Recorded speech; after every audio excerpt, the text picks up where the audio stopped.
না আমি কৈছো যে বিজেপিয়ে UPPL মানুহক মাটি অধিকাৰ দিয়াতকৈ তেওঁলোকৰ মাটি লৈছে বাজবাৰীতে হোক বা বিভিন্ন ঠাইত নিজৰ ব্যক্তিগত স্বাৰ্থৰ বাবে আমি কংগ্ৰেছ দলে ৰাইজৰ মাটি অধিকাৰৰ বাবে আমি যুঁজিম ইমান সহজ সৰলভাৱে আমি মাটি বিক্ৰী হ'বলৈ নিদিওঁ আমি ৰাইজৰ গাঁৱৰ সন্মুখত যোৱা ৰাস্তাৰ ওপৰত আমি চিন্তা কৰিম বিজেপিয়ে মাত্ৰ ডাঙৰ ডাঙৰ ফ্লাইঅভাৰ লৈ সীমিত হৈ আছে আজি আমি মানুহক মনত পেলাই দিছোঁ যে যেতিয়া কংগ্ৰেছৰ চৰকাৰ আছিল যদিও আমাৰ চৰকাৰ কেন্দ্ৰত আছিলে ৰাজ্যত আছিলে কিন্তু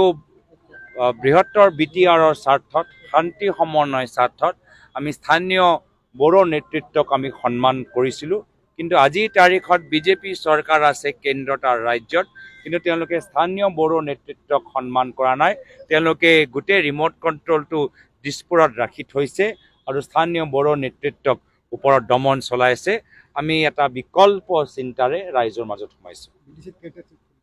আজিৰ তাৰিখত প্ৰত্যেক সিটত আমাৰ প্ৰাৰ্থিত্ব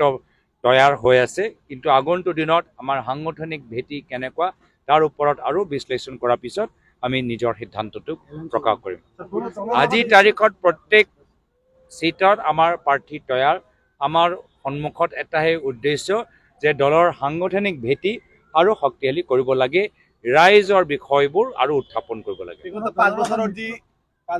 UPPL আৰু বিজেপি চৰকাৰ চলালে এই চৰকাৰৰ বিষয়ে আপুনি কি ক'ব কেনে ধৰণে আজি বাজবাৰীত যি আমি দেখা পাইছো 3500 বিঘাৰ মাটি বিক্ৰী কৰা গ'ল মই ভাবো যি বড়ো আন্দোলন যি আন্দোলনৰ ভূমিৰ অধিকাৰ আৰু জাতিৰ পৰিচয়ৰ পৰা আৰম্ভ হ'ল যি অলোকতান্ত্ৰিকভাৱে এক ৰাতিৰ ভিতৰত 3500 বিঘা মাটি আদানীক দিয়া গৈছে এই ক্ষেত্ৰত UPPL আৰু বিজেপিয়ে বড়ো আন্দোলনৰ শ্বহীদৰ প্ৰতি অন্যায় কৰিছে